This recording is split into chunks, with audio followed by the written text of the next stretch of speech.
نہ کوئی غم کرو نہ خوف، خوشیاں مناؤ جنت کی جس کا تم سے وعدہ کیا گیا تھا۔ اللہ کی ربوبیت پر اطمینان جب انسان کو ہو جاتا، میرا رب اللہ ہے، ربی اللہ، انسان کے لیے نہ کوئی کھٹکا، نہ کوئی خطرہ، نہ کوئی خوف، نہ کوئی حزن۔ جو کچھ ہو رہا ہے کس کے اذن سے ہو رہا ہے؟ اللہ کے اذن سے۔ اللہ کے اذن کے بغیر پتا تک نہیں ہلتا۔ یہ کوئی اندھا بہرا مادہ نہیں ہے جس سے مجھے کوئی خوف ہو۔ اندھا بھینسا چلا آ رہا ہو اس سے تو ڈرنے کا ہر انسان کو ڈرنا چاہیے، نہ معلوم کس کو ٹکر مار دے۔ لیکن نہیں، اس کائنات کو چلانے والا ایک سمیع و بصیر خدا ہے، وہ جو میرا دوست ہے، میرا ولی ہے۔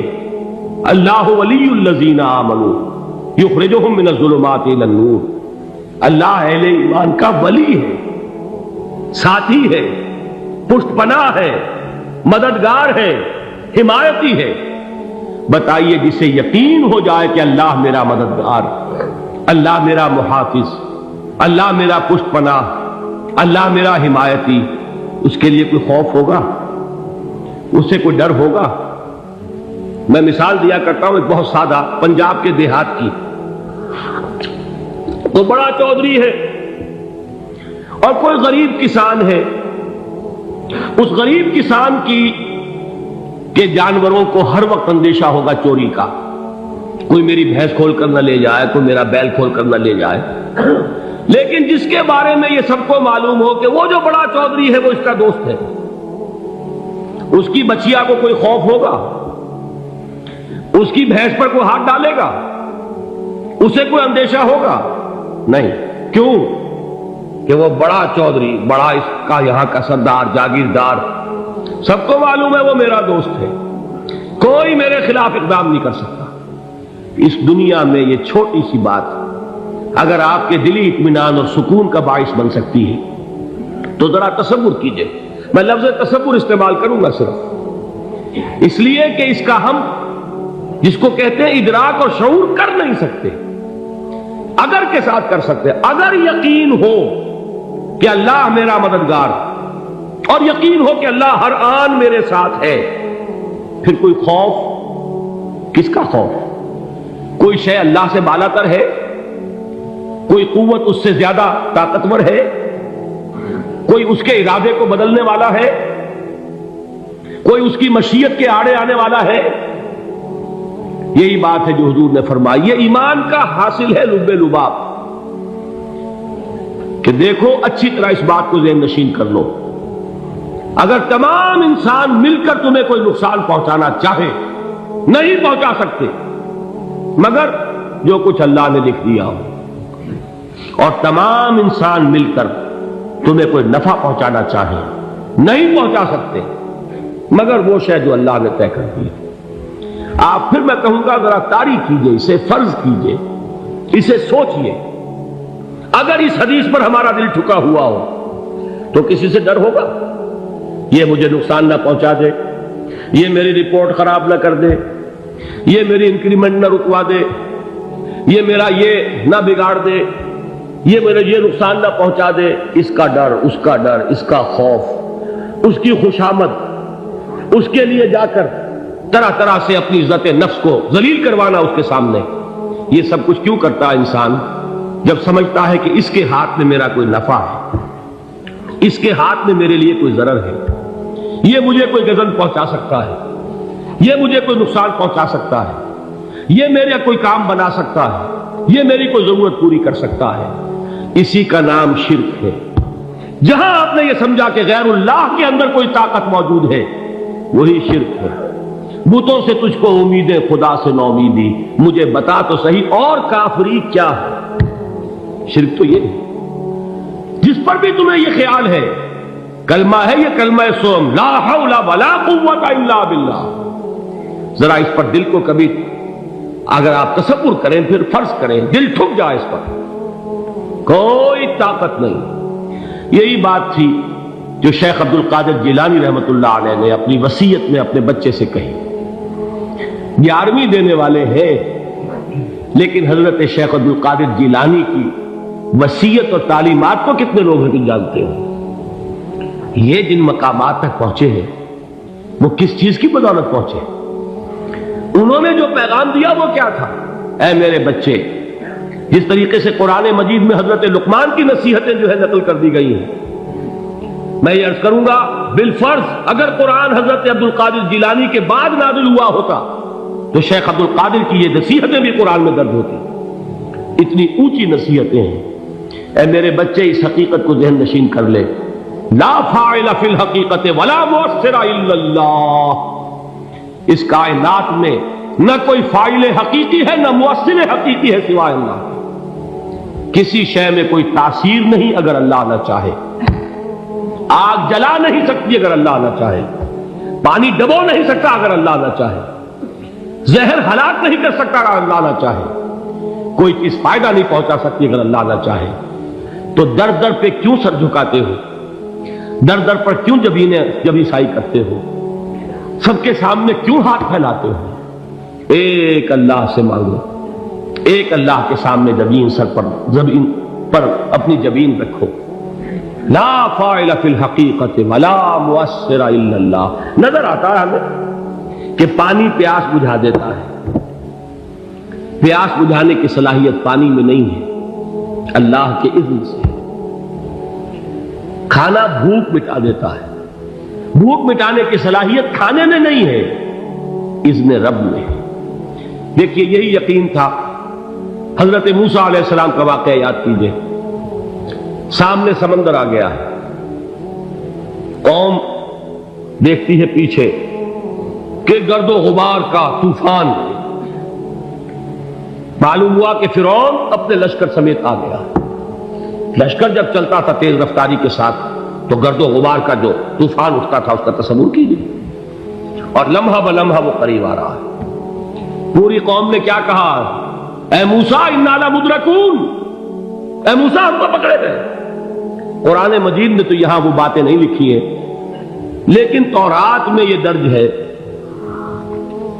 کہ بنی اسرائیل جھگڑنے لگے، دست و گریبان ہو گئے موسیٰ کے ساتھ۔ موسیٰ نے یہاں مروایا لا کر، اس سے تو ہم ہی بہتر تھے، وہاں کھانے کو ملتا تھا، زندگی تو تھی، بیگار ہم کر رہے تھے، موت تو نہیں تھی۔ اب جو کچھ ہوگا اس کا تصور کرو، جس طریقے سے ہمارے ٹکڑے اڑائے جائیں گے۔ تو لڑ رہے ہیں حضرت موسیٰ علیہ السلام سے، یہ تورات کی تفصیل ہے۔ قرآن میں صرف اتنا آیا ہے، پریشان ہو کر انہوں نے کہا انا لمدرکون، موسیٰ ہم کو پکڑے گئے۔ اس وقت موسیٰ کا جواب کیا ہے؟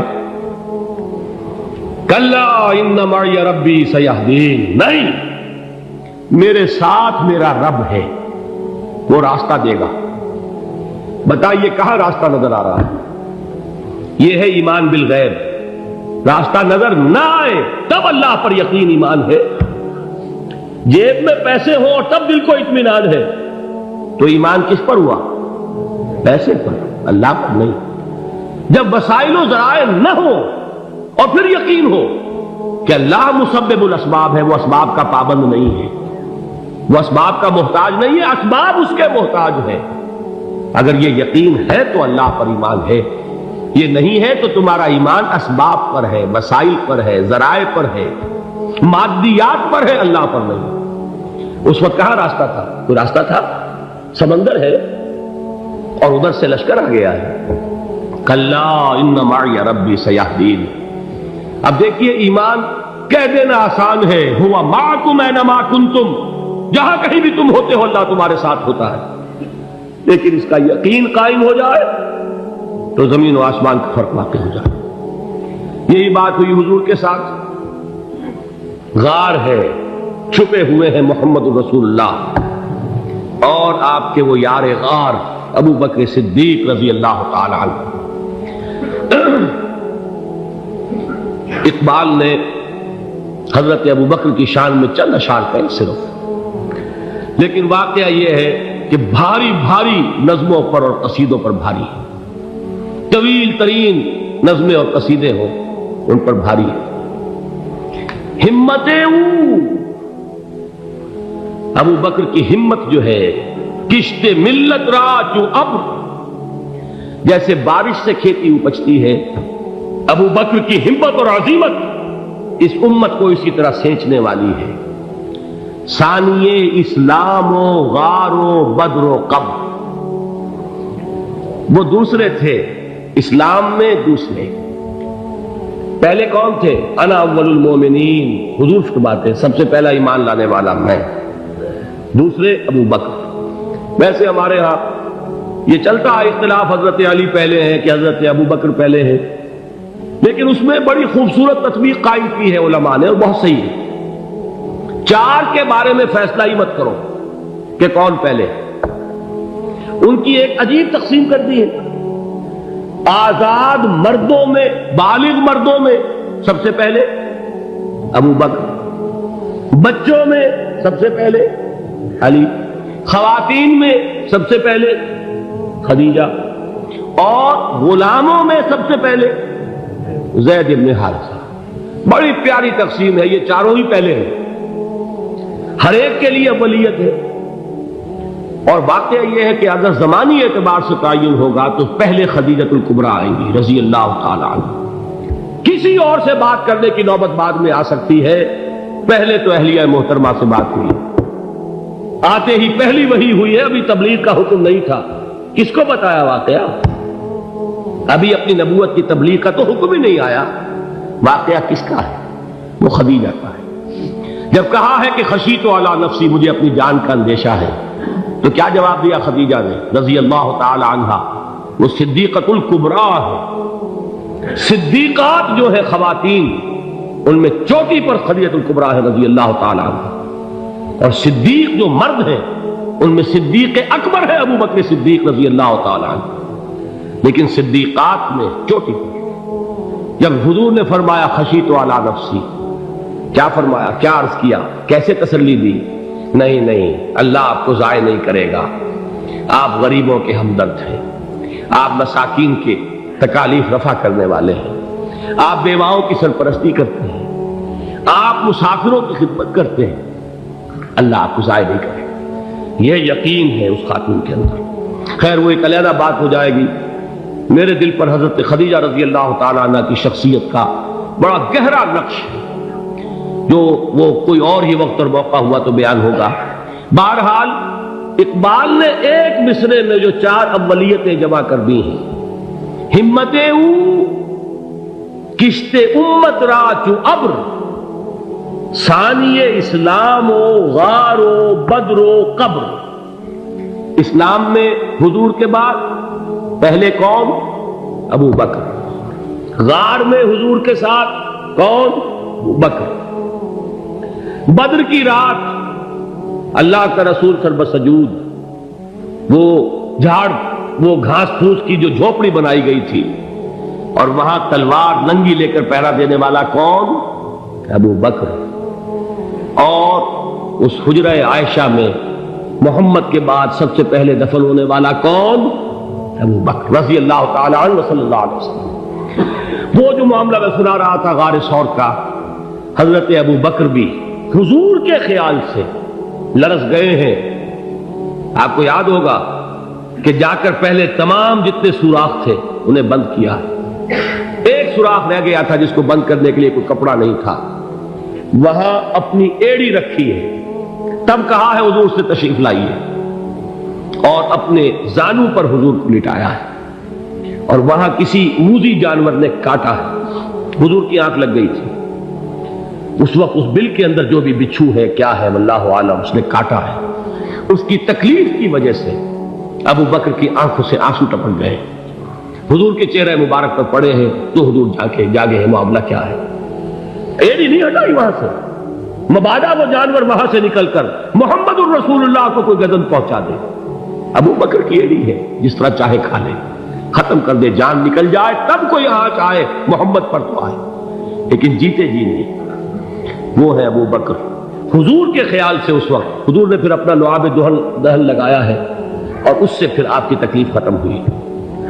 جیسے خیبر میں حضرت علی کی آنکھ دکھ رہی تھی، اس کو جو شفا حاصل ہوئی ہے وہ بھی حضور کے لعاب دہن سے ہوئی۔